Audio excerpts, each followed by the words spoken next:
Hi అండి, welcome to my channel. ఈ channel ఆదరించే ప్రతి ఒక్కరికి మా హృదయపూర్వక నమస్కారాలు. ఇవాళ సూపర్ టేస్టీగా ఉండే పుదీనా రైస్ రెసిపీతో అయితే మీ ముందుకు వచ్చానండి. ఇది చాలా చాలా టేస్టీగా ఉంటుంది.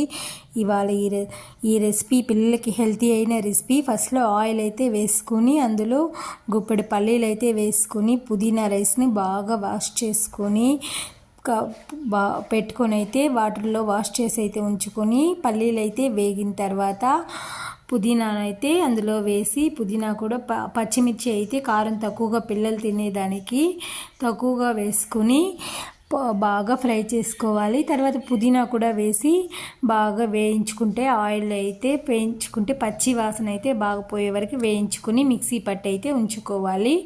ఇప్పుడు ఆయిల్ వేసి అందులో పోపు గింజలు అయితే వేసి వెల్లుల్లిపాయలు అయితే ఒక 5-6 రెబ్బలు అయితే పచ్చాపచ్చగా దంచి వేసి అందులోనే పసుపు అయితే వేసుకోవాలి.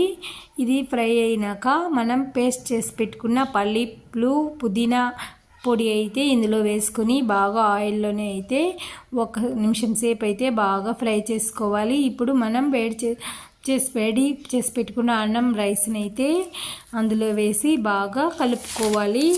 ఇప్పుడైతే ఈ రైస్ని బాగా మిక్స్ చేసుకుంటే సూపర్ టేస్టీ అయిన పుదీనా రైస్ అయితే రెడీ అయిపోతుంది. ఇది ఇంకా తినాలనే చాలా టేస్టీగా ఉండే రెసిపీ అయితే ఇది.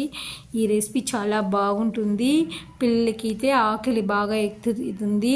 లంచ్ బాక్స్లకు అయితే ఈజీగా కట్టచ్చు. సూపర్ టేస్టీగా ఉండే రెసిపీ. ఈ రెసిపీ అయితే ఇంకా మన ఛానల్ని మీరు ఆదరించాలని కోరుకుంటూ ఈ వీడియోని లాస్ట్ వరకు స్కిప్ చేయకుండా చూసినందుకు ప్రతి ఒక్కరికి ధన్యవాదాలు. మళ్ళీ మరో వీడియోలో కలుసుకుంటాం. ఈ ఛానల్ని